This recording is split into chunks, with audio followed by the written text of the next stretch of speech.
우리 성도들과 먼저 인사 나누겠습니다. 사랑합니다. 축복합니다. 잘 오셨습니다.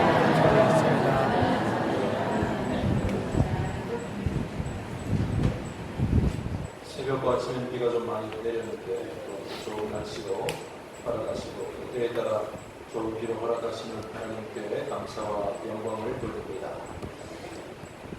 요즘 눈을 감았다 뜨면 새로운 물건들이 쏟아져 나오고 있는 그런 시대를 우리가 살아가고 있습니다. 어떤 시장을 가더라도 전자제품을 보더라도 바로 알 수 없는 그런 물건들을 우리가 참 많이 경험을 하게 됩니다. 그러다 보면 왠지 바보가 되는 느낌이 들 때가 있습니다. 이게 뭐 도무지 뭔지 알 수도 없고 그러나 해결 방법이 전혀 없는 것은 아닙니다. 어떤 물건에 대해 사용 설명서를 읽고 또 어떻게 사용하는지를 잘 배우게 된다면 그런 문제들은 금방 해결될 수도 있는 것입니다. 북한에 살다가 탈북한 이 탈북자들 증언을 들어보면 북한 땅에서도 통제된 사회지만 한국의 드라마라든지 재미있는 내용들을 많이 이렇게 몰래 또 경험을 하게 된다고 하죠. 그런데 그들과 사는 문화가 다르고 환경이 좀 다르고 사실 우리와 좀 다른 면이 드라마에 나오긴 하지만 드라마 속에 등장하는 생활 소품들을 웬만한 건 다 그래도 짐작해보고 알만한데 어디 쓰는 건지 한국에 오기 전에는 도무지 알 수 없는 그런 물건이 하나 있었다고 합니다. 그것은 안방이든 거실이든 주로 이제 겨울 장면을 쓸 때 나오는 소품인데 연기가 모락 올라오는 물건이 있더라는 거죠. 그건 뭔지 아시겠습니까? 제습기요. 장발때 쓰는 거고. 그래서 이제 무슨 집안에서 불을 떼는 건지, 뭘 감자를 굽는 건지, 뭐 도무지 무슨 내용인지 몰랐는데 한국에 이제 탈북해서 나와서야 그게 가습기구라는 거구나. 습도를 올려줘가지고 이렇게 좀 이 기관지도 편하게 해주는 그런 물건이구나라는 것을 비로소 알게 되었더라고 말하는 것을 들어보았습니다. 안 써본 것, 또 경험해보지 않은 것은 설명을 듣지 않으면 모르게 되어오는 법입니다. 요즘 초등학생들 대상으로 아이들이 잘 모르는 물건 목록 가운데 제가 생각할 때 참 이것도 모르냐 싶은 정도의 물건이 하나 있는데 그게 바로 구슬이 됩니다. 구슬. 혹시 너무 어려가지고 여기 계신 분들 가운데 구슬 뭔지 모르는 분 계십니까? 구슬을 어떻게 사용하는 거예요? 근데 아이들은 모른다는 거죠. 이게 옛날에 무슨 장신구인지 아니면 무슨 보석인지 잘 모르고 이게 용도를 잘 모른다고 그러는데 사실 제가 어릴 때만 하더라도 그것 하나만 가지고 있으면 그냥 해가 질 때까지 마당에서 놀았던 그런 기억이 납니다. 친구들 중에서도 제일 넉넉하고 부자가 된 것 같은 느낌이 있는 사람들은 주머니에 저런 구슬 가지고 있으면 진짜 최고였죠. 그래서 막 이렇게 땅을 파서 이렇게 고르기도 하고 또 이렇게 알을 까기도 하고 거기다가 이렇게 왕구슬이 등장하면 어마어마하지 않았습니까? 너무나도 재미있는 놀이기구 잘 사용했던 부분이지만 지금 세대에 와서는 설명해 주지 않으면 그렇게 간단한 도구도 무엇인지를 이해하지 못하는 경우가 있다는 것입니다. 한국 선교 초기에 선교사들 가운데 질레트라는 선교사는 만능 스포츠맨이었고 또 스포츠를 좋아하다 보니까 한국의 사람들에게 최초로 야구를 가르쳐 주기도 하는 그런 사람이었는데 1904년도에 YMCA 회원이었던 한국인 현동순이라는 사람에게 조금 좀 친했나 봐요. 그래서 미국에서 가져온 물건 중에 선물을 하나 했는데 여름에는 쓸 수 없는 스케이트를 선물을 해 주었다고 합니다. 이 사람이 귀함도 받아와서 집에 열어보니까 뭔지 알 수가 없다는 거죠. 신발 같은 거 한번 신어보니까 걷기가 너무너무 불편하고 발이 휘청휘청하고 걸을 수가 없고 신발 모양으로 생겼지만 밑에 보니까 칼날 같은 게 달려 있잖아요. 칼인가 보다 생각을 하고 파도 썰어보는데 잘 되는 것 같아요. 그리고 감자 같은 거 이렇게 깎다 보니까 슥슥슥슥 잘 되기도 합니다. 이거 이런 데 사용하는 거구나 하면서 거의 한 6개월을 그렇게 사용을 했었는데 그해 겨울이 되어서 경복궁 안에 함원정이라는 그 연못이 얼게 되었을 때 고종 황제가 외국인 선교사들을 초청해서 거기서 이제 스케이트를 타도록 이렇게 행사를 벌였다고 합니다. 그때 참석했던 현동순이라는 사람은 비로소 이게 어떤 물건인지를 깨닫게 되었고 그냥 무릎을 치면서 내가 실수했구나, 내가 잘못 알았구나라는 것을 생각을 했다고 하죠. 어떤 제품의 사용 방법이든지 어떤 운동 경기의 규칙이라든지 잘 듣고 시작하면 되는 것을 듣지도 않고 보지도 않고 출발하다가는 어느 무지함에 이를 수가 있는 것이고 어느 제대로 사용할 수 없는 그런 지경에 이르고 마는 것입니다. 물건도 그렇지만 사람도 이 땅에서 살아가는 그런 용도가 있다는 것을 여러분들 아십니까? 우리 각 사람에 대한 용도에 대해서는 어떻게 살아야 되는지, 왜 살아야 하는가에 대한 설명은 다름 아닌 우리 하나님께서 해주고 계십니다. 왜냐하면 하나님은 충분히 그럴 자격이 있는 분이신데 우리를 창조하신 분이시고 우리를 이 땅에 있게 하신 분이 바로 하나님이시기 때문입니다. 그냥 보내실 때 우연히 자라나서 그냥 대충 살다가 천국 가서 해결해보자 이렇게 말씀하시는 분이 아니고 우리 각 사람의 인생에 대해서도 분명한 목적을 가지고 우리를 지으셨기 때문입니다. 직접 인생을 살아야 될 우리들은, 그러니까 하나님께서 나를 보내주신, 하나님께서 나를 만들어주신 그 이유를 잘 듣고 이해를 하고 출발하면 성공적인 그런 인생을 살아갈 수가 있지만 거기에 대해서 관심도 없고 들어보지도 않고 보지도 않고 그저 닥치는 대로 살아가다 보면 결국 무지함에 이를 수밖에 없는 것이고 의도치 않은 하나님의 어떤 목적과는 전혀 다른 그런 삶의 결과만을 가져오게 될 겁니다. 예수를 믿지 않아도 이 세상 사람들도 각기 다른 인생의 모습으로 얼마든지 살아갈 수가 있습니다.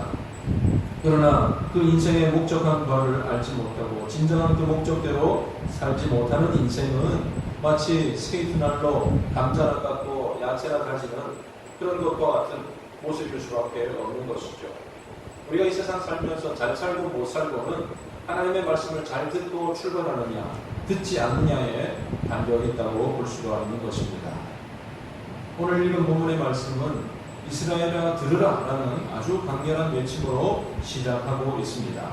이것을 히브리어로 표현하면 쉐마 이스라엘, 들으라 이스라엘 이렇게 단어를 설명을 할 수가 있는데 하나님께서는 이제 가나안 땅에 들어갈 출애굽 2세대들 새로운 이 이스라엘 민족들을 향하여서 백성들을 향하여서 그들이 듣고 살아가야 될 너무나도 중요한 말씀 앞에 오늘 이렇게 이스라엘아 들으라 쉐마 이스라엘 이렇게 외치고 계시는 것입니다. 중요한 말씀 앞에는 꼭 이렇게 말씀을 하셨는데 신명기 5장에 나오는 10계명을 말씀하시기 전에도 쉐마 이스라엘을 이렇게 표현하고 계시고 또 신명기 후반부를 들어가더라도 중요한 말씀 앞에 이스라엘아 들으라라는 그런 주목할 수 있을 만한 그런 말씀을 주고 계십니다. 그리고 오늘 본문 말씀은 사람들이 반드시 들어야 될 이런 삶의 이유, 삶의 목적, 삶의 방법들을 말씀해 주고 계시면서 이스라엘아 들으라, 쉐마 이스라엘 이렇게 다시 한번 상기시키고 있는 것입니다. 이렇게 주시는 하나님의 말씀을 가리켜서 율법이라고 표현하고 있는데 사실 율법을 주신 이유는 사람들로 하여금 좌절감과 두려움을 주기 위한 우리가 피곤하고 짜증나고 이게 뭐 그냥 우리를 얽어매는 것이 있는가라고 생각할 만큼 부담을 주기 위한 것으로 주신 것이 아닙니다. 하나님을 사랑하고 하나님과 교제하고 그 결과로 우리의 날이 길어지고 우리가 복을 받고 크게 번성케 함을 입는 놀라운 복을 주시기 위한 통로로 하나님께서 예비해 주셨다는 것입니다. 바꿔 말하면 우리가 인생을 바르게 살아갈 수 있는 우리 인생의 진정한 사용 설명서로 하나님께서 허락해 주셨다는 뜻입니다. 저는 이 말씀을 준비하면서 하나님께서 왜 굳이 우리에게 율법을 주셨을까? 그것을 우리가 어떻게 이해할 수 있을까? 그저 그냥 자유롭게 마음대로 막 살아가다가 천국 가면 그만이지 왜 이 땅을 사는 동안에도 지켜야 될 말씀과 규례와 법도와 명령을 주셨을까라는 것을 곰곰이 생각해 보았습니다. 혹시나 우리 인간과 같은 마음일까라는 생각도 해보게 된 거죠. 그런데 사람들은 대부분 다른 대상들에게 뭔가를 요구할 때는 다분히 이기적인 그런 목적이 있습니다. 저 사람을 위한다, 저 상대방을 위한다라고 하고 있지만 사실은 내가 만족하고 내가 즐기기 위한 어떤 그런 목적들을 가지고 있다는 것이죠.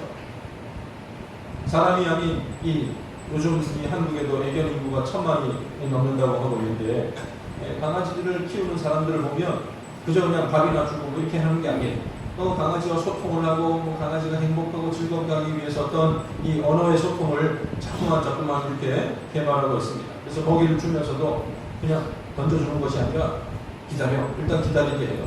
그리고 뭐가 이렇게 말을 잘 듣잖아요. 또 먹어, 그리고 와서 먹고 또 그냥 뭐 심심할 때는 훈련시킨다고 그러면서 빵 이러면 뒤집어지면 막 좋다고 그냥 소리를 지르기도 하고 또 뭐 그냥 앉으라 앉고 일어서라 일어서고 뭐 멈추라 멈추고 이런 언어를 소통한다고 강아지를 위한 것이라고 말하고 있지만 사실 따지고 보면 내가 강아지 입장이라면 뭐 그냥 먹을 거 좀 빨리 먹게 하지 왜 기다리게 하고 왜 앉으라고 그러고 왜 그냥 이렇게 하는가 별로 이렇게 좋은 일은 아닐 것 같아요. 아마도 그 개를 키우는 주인이 좋아서 아마 그렇게 하지 않나 생각되어집니다.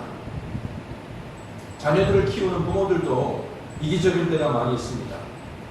다 너를 위해서 그런다, 너의 장래를 위해서 그런다라고 말을 하고 있지만 사실 자녀가 앉아있는 모습, 공부 책상에 앉아있는 모습을 통해서 내가 마음의 위로를 얻고 내가 마음의 안정을 느끼기 위해서 또 자녀가 잘 되고 좋은 대학 가는 것이 또 나의 이 대리 만족을 위해서 여러 가지 요구들을 하고 있지 않는가 이런 것들을 우리가 솔직히 생각을 해 보아야 할 것입니다.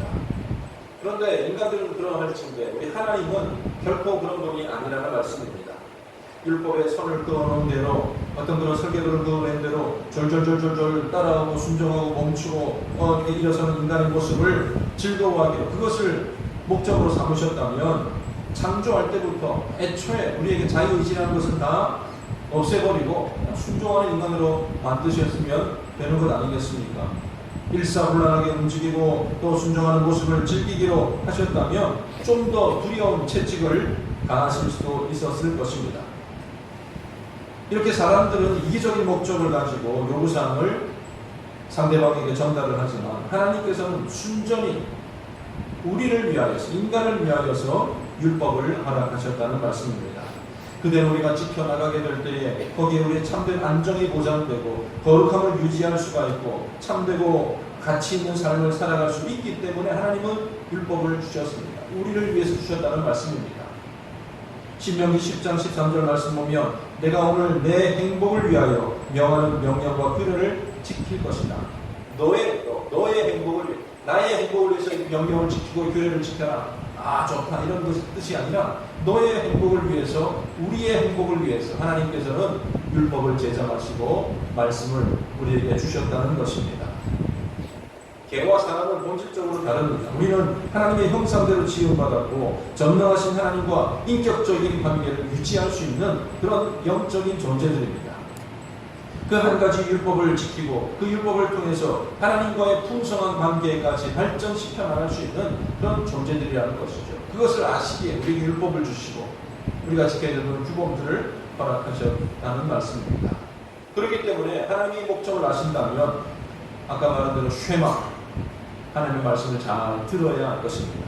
잘 듣고 잘 알고 출발을 해야 하는 것입니다. 내 마음대로 살아놓고 좋은 결과를 기대한다든지 마음대로 살아놓고 하나님 기쁘시죠? 내가 이렇게 살았습니다 라고 요구할 수가 없다는 말씀입니다. 인류 최초의 율법은 아담과 하와에게 주어진 단 한 가지 율법이었는데 동산 가운데 있는 중앙에 있는 선악과를 먹지 말라는 그런 말씀이었습니다. 하나님 기왕 베풀어 주셨는데 다 먹도록 허락해 주시지 왜 그것은 못 먹게 해가지고 이렇게 감질나게 하고 안달나게 하셨을까? 그러나 여러분 잘 생각해 보시면 그 선악과라는 것은 금지의 언약이라기보다는 내가 다른 모든 것을 누리고 다른 모든 것을 소유할 수 있게 되었다는 것을 알게 하는 은혜의 언약이라는 사실을 여러분은 아십니까? 이게 무슨 말이냐면 여름이면 학생들이 방학을 하는데 이 방학은 누가 느낄 수 있는 거예요? 질문이 좀 어렵습니까? 방학은 누가 느끼고 누가 즐기는 거예요? 방학은 학생들이 즐기는 거예요. 학교에 다니는 학생들이 방학이 있는 거지 요즘은 뭐 백수가 더 바쁘고 백조가 뭐 그냥 더 그냥 시간이 없다고 바쁘고 피곤하다고 그러기도 하지만은 어찌되었건 이 학업에 매달리고 어떤 이런 기간들이 있을 때에 그것이 있을 때에 방학이라는 것이 참으로 달콤하게 다가오는 것 아니겠습니까? 직장이 있고 직장 생활을 통해서 열심히 일을 할 때에 휴가라는 것이 비로소 가치가 있고 빛이 나는 것입니다. 그저 집에서 빈둥거리고 할 것도 없고 배울 것도 없고 나갈 것도 없어가지고 뒹굴거리고 있는 것이라면 쉼 자체가 고단한 것이고 참된 쉼의 의미를 알 수가 없는 것입니다. 이 선악과라는 것은 그 율법은 한 가지를 금지함으로써 수만 가지 은혜를 내가 누리고 있음을 깨닫게 해주는 은혜의 언약이라는 사실을 우리가 잘 알아야 할 것입니다. 오늘 우리에게도 마찬가지로 하나님의 율법은 주어져 있습니다. 물론 그 율법이라고 말을 하면 뭐 그냥 일단은 나를 제한하는 것, 하지 말라는 것, 그것만 먼저 떠올리게 됩니다. 술 먹지도 말고 담배 피지도 말고 뭐 주일을 잘 지키고 주일 범하지 말라 이런 생각들이 먼저 떠오르게 되지만 그러나 우리는 율법을 통해서 더 풍성한 은혜의 자리로 가야 할 것입니다. 선악과 주변만 맴돌면서 왜 저것은 먹지 못하게 하셨을까라고 그렇게 배회하고 있을 것이 아니라 하나님께서 베풀어 주신 무한한 기쁨의 삶을 우리는 누리며 살아가야 할 것입니다. 쉐마 이스라엘, 우리에게 듣게 하신 하나님의 율법은 무엇입니까? 뭐 해라 말라 이런 그런 제한적인 내용보다는 오늘 명확하게 너무나도 분명한 한 가지를 말씀하고 계시는데 5절 보면 너는 마음을 다하고 뜻을 다하고 힘을 다하여 내 하나님 여호와를 사랑하라. 따라해 봅시다. 마음을 다하고 뜻을 다하고 힘을 다하여 내 하나님 여호와를 사랑하라. 앞에 있는 말들은 뒤에 말을 꾸미기 위한 마음을 다하고 뜻을 다하고 힘을 다하여 분명한 것은 요점은 뭡니까? 핵심의 액기스는 뭐예요? 하나님을 사랑하라. 하나님을 사랑하라. 모든 율법의 가장 중심이고 하나님께서 우리에게 원하시는 또 우리를 통해서 우리가 이루어가야 될 한 가지 그 방법이 삶의 방법이 하나님을 사랑하며 살아가는 이 말씀인 줄로 믿으시기를 바랍니다. 예수님께서도 이 말씀을 인용하셨는데 마음을 다하고 목숨을 다하고 뜻을 다하여 하나님을 사랑하라 이렇게 말씀을 하셨습니다. 우리가 하나님을 사랑하는 감정으로 때로는 이 감정적인 차원과는 무관하게 목숨을 다하고 또 우리의 의지와 결단과 뜻을 다하여서 적극적으로 하나님을 사랑해야 합니다. 좋아서도 사랑하지만 우리가 정말로 의무를 다해서 우리 책임을 다해서도 하나님을 사랑하라는 말씀입니다.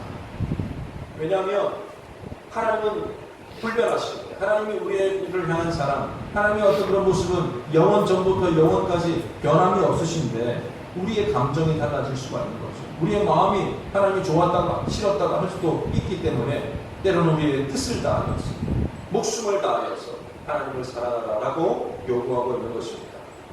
그렇잖아요.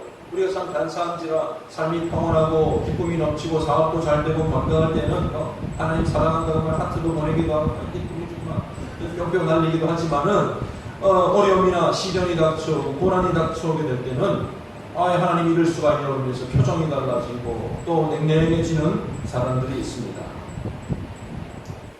그런 상황을 맞이할 수가 있는 것이죠. 그러나 하나님은 우리를 미워하거나 우리를 사랑하는 마음이 반감될 것이 결코 아니라는 것이죠. 그럴 때에 우리의 의지를 동원하여서라도 우리는 하나님을 사랑할 수 있어야 된다는 말입니다. 그것이 우리에게 주어진 참된 길이요 우리가 살아가야 될 참된 삶의 방법이라는 것을 믿으시기를 바랍니다. 그렇게 행할 때에 끝까지 우리의 삶의 목적을 이루어갈 수가 있는 것입니다. 우리는 우리의 지, 정, 의를 다 동원하여서 하나님을 사랑하며 살아가야 할 것입니다. 가스펠 가운데 당신은 사랑받기 위해 태어난 사람이라는 말이 있는데 노래가 있는데요. 맞는 말이지만 또 바꿔 얘기하면 당신은 사랑하기 위해 하나님을 사랑하기 위해 태어난 사람이라는 것을 꼭 기억하시기를 바랍니다. 예수님께서는 여기에다가 한 가지를 더 덧붙이게 됩니다. 하나님을 사랑하듯이 하나님과 귀한 사랑의 관계를 통해서 내 이웃을 내 몸과 같이 사랑하라. 이웃을 사랑하는 일들 마찬가지로 마음을 다하고 목숨을 다하고 뜻을 다하여서 이웃을 사랑하라 라고 말씀하셨습니다. 그 이웃에 대해서 누구는 사랑하고 누구는 하지 말고 이렇게 구분 지으라고 말씀하지 않았습니다. 이웃을 판단하라고 말하지 않았습니다. 못났고 부족하고 때로는 내게 심한 상처를 준 사람이라 할지라도 우리의 인생의 목적을 잘 새겨 들으셨다면 그들까지도 사랑하며 살아가야 할 것입니다. 그 일에 대해서 대충 할 것이 아니라 목숨 걸고 해야 할 것입니다. 마음의 감동과 상대방을 향한 열정이 사라졌다면 의지적으로라도 무의식 가운데에서라도 우리는 그 일을 행하며 살아가야 할 것입니다. 그렇게 살아가는 것이 바른 길로 걸어가는 우리 인생의 모습이라는 것을 잊지 마시기를 바랍니다. 하나님께서 원하시는 우리 인생의 사용 방법이라는 것을 꼭 믿으시기를 바랍니다. 하나님을 사랑하고 이웃을 사랑하라. 오늘 이것을 결론 지었습니다. 짧고 명료한 하나님의 말씀이지만 왠지 교회 안에 있을 때는 그것이 기억이 나는데 내 삶의 현장으로 가면 까맣게 잊어버리게 되는 경우가 많이 있습니다. 방향을 잊어버립니다. 들었어요. 압니다만은 그냥 밖에 삶이 다른 현장으로 가게 되면 방향을 잊어버리게 되고 또 잊어버리고 걸어간 만큼 우리에게 크나큰 손해가 될 수밖에 없는 것입니다. 오늘 말씀을 통해서 보면 어떻게 하면 우리 삶의 현장 가운데에서도 이 말씀을 잊어버리지 않고 이 사용 설명서를 잊어버리지 않고 살아갈 수 있는 것, 그 비결을 6절 이하에 말씀하고 계십니다. 먼저 이 말씀을 마음속에 새기라라고 말씀하고 있습니다. 여러분, 하나님 사랑하고 이웃 사랑하는 이 말씀을 마음속에 꼭 새기시기를 바랍니다. 할렐루야. 마음속에 새긴다는 것은 어디다 새긴다는 얘기예요? 문신을 할까요? 아니면 모세에게 두 돌판을 준 것처럼 어디 마음 한편에다 꼭 이렇게 기록을 해야 되는 것입니까? 말씀을 새긴다는 것이 암송을 한다거나 또 분명하게 기억하는 것도 될 수가 있겠지만은 더 나아가서 여기서 한 걸음 더 나아가서 말씀을 내 삶 가운데에서 순종해 가는 것을 뜻하고 있습니다. 말씀이 말씀되게 하는 것은 내가 순종하고 실천할 때에 비로소 가능한 것입니다. 사랑하라라고 말씀하셨으면 여기서만 머무는 것이 아니라 내 두 손과 두 발을 통해서 사랑하는 것입니다. 용서하라고 말씀하셨으면 삶의 구체적인 정황 가운데에서 용서해 보는 것입니다. 용서에 관해서 하는 것이 아니라 용서를 받아야 될 그 사람에게 용서를 베푸는 것이죠. 섬기라고 말씀하시면 섬기고 구제하라고 말씀하시면 내 것을 동원하여서 구제해야 할 것입니다. 백날 강의시단에서 교육받는 것보다 더 중요한 것이 실물 교육이라고 않습니까? 나가서 한번 만져보고 한 번 더 체험해보는 것이 오랫동안 기억되는 것이고 그 사랑이 내 삶을 통해 습관화되어지고 점점점 이렇게 구체화되어질 수가 있는 것입니다. 말씀을 듣고 있는 가운데 감동을 주시는 대로 그 모든 말씀을 하나하나 실천해 나간다면 그 말씀을 잊지 않을 뿐만 아니라 내 삶 속에 고스란히 새겨나갈 수 있는 나는 사랑의 사람, 섬김의 사람, 헌신의 사람, 순종의 사람으로 새겨질 수가 있는 것입니다. 두 번째로는 내게 익숙해진 그 말씀을 나만 알고 있을 것이 아니라 자녀에게 부지런히 가르치라고 오늘 본문은 말씀하고 있습니다. 여러분, 자녀들의 신앙은 대부분 부모를 통하여서 전달된다는 사실을 여러분들 알고 계십니까? 그렇잖아요. 교회 보내봤자 주일날 1시간, 뭐 얼마나 긴 시간이, 그러나 30년, 40년 혹은 평생을 내가 사는 동안 내 신앙의 모습들이 자녀들에게 나타나게 되는 것이고 그들에게 영향을 미치게 되는 것입니다. 전도사님을 통해서, 교회 목사님을 통해서, 교사들을 통해서 되겠지라고 막연하게 떠맡길 것이 아니라 부지런히 가르치고 교훈해야 할 것입니다. 내가 말씀대로 살아가는 그 모습을, 말씀을 가지고 세상을 고민하고 그것을 이겨나가는 그 모습을 통하여서 자녀들의 마음까지도 새겨지고 그들의 마음에까지 하나님의 말씀이 새겨질 수 있다는 것을 기억해야 할 것입니다. 세 번째는 하나님의 말씀을 강론하라라고 7절 하반절에 되어 있습니다. 다시 말해서 강론이라는 것은 설교를 연상하기 쉬운데 말씀을 전파하는 모든 성도들이 감당해야 될 그 부분을 이야기하고 있는 것입니다. 그 일을 하는데 집에 앉았을 때든지 길을 갈 때든지 누워 있을 때든지 일어날 때든지 네 가지를 말씀하셨는데 언제를 얘기하는 거예요? 언제 하는 얘기입니까? 집에 앉았을 때든지 밖에 나갈 때든지 안팎에 어디든 누웠을 때든지 일어날 때든지 모든 시간 이 일에 초점을 맞추고 살아가라는 것입니다. 복음 증거라는 것은 일정한 때 일정한 장소에서만 하는 것이 아닙니다. 언제 어디서나 하나님의 말씀을 우리는 선포하는 선포자로 살아가야 할 것입니다. 이렇게 말씀을 증거하는 가운데 그 말씀이 내 속에서 다시 한번 회전되는 것이고 살아서 역사하는 것입니다. 말씀을 기억할 수가 있게 되는 것입니다. 전하는 자에게 와는 놀라운 은혜가 임하는 줄로 믿으시길 바랍니다. 여러분, 말씀을 전해 복음을 증거하는 자에게 분명히 복음 전도자에게 복을 주신다고 했는데 전한 만큼 한 명 데려온 만큼 돈을 주시고, 이것보다 더 중요한 것은 그 말씀을 내가 선포한 그 말씀을 내가 더 숙지하게 되는 거죠. 살아있는 그 말씀을 내가 깨닫게 된다는 것입니다. 전도를 많이 배운 사람만 하는 것이 아닙니다. 부족할지라도 할 수가 있습니다. 요한복음 14장 26절 말씀과 같이 보혜사 성령께서 너희에게 모든 것을 가르치고 내가 너희에게 말한 모든 것을 생각나게 해주신다고까지 말씀하셨습니다. 평생 말도 없이 광야에서 살았을 수도 있는 모세도 하나님의 사역을 감당할 때에 이 바로왕 앞에서도 말할 수 있는 용기와 지혜가 생겼다는 것을 보게 됩니다. 전도할수록, 말씀을 선포할수록 하나님의 말씀을 기억하게 된다는 사실을 우리가 꼭 알아야 할 것입니다. 네 번째는 이 말씀을 손목에 베어서 기호로 삼으라라고 말씀하고 있습니다. 실제로 유대인들에게는 성냥감 많은 작은 덩물을 통해서 그 속에다 말씀을 집어넣고 지니고 다니는 이마에 매거나 손목에 매고 다녔습니다. 이것은 항상 말씀을 가까이 하며 그 말씀을 묵상하며 살라는 그런 뜻입니다. 여러분들이 가는 곳마다 성경책 혹시 들고 다니세요? 아니면 하나님의 말씀을 늘 기억하고 다니십니까? 요즘은 편리한 시대라, 이 아주 스마트한 시대라, 스마트폰 내에 전부 다 성경 찬송도 많이 있잖아요. 어디 신방 가서 보면 예전에 다 성경책 무거운 거 들고 다니는지 안 들고 다니시더라고요. 몇 장 봅시다 그러면 문자 보는 게 아니라 성경 보고 있고 찬송 읽고 있는데, 이 좋은 환경들을 통하여서 항상 그 말씀을 묵상하고 기억하고 되뇌이며 살아갈 수 있는 우리 모두가 되어야 할 것입니다. 다섯 번째로 이 말씀을 미간에 붙여 표로 삼으라라고 말하고 있는데, 아까 말한 이 손목에도 매고 이마에다 단 경문이라고 할 수 있는데, 머리띠하고 여기다 말씀하는 분들 색이라는 뜻이 아니라 하나님의 말씀을 여러분의 삶의 중심에 두고 삶의 원칙으로 삼으라는 그런 뜻의 말씀입니다.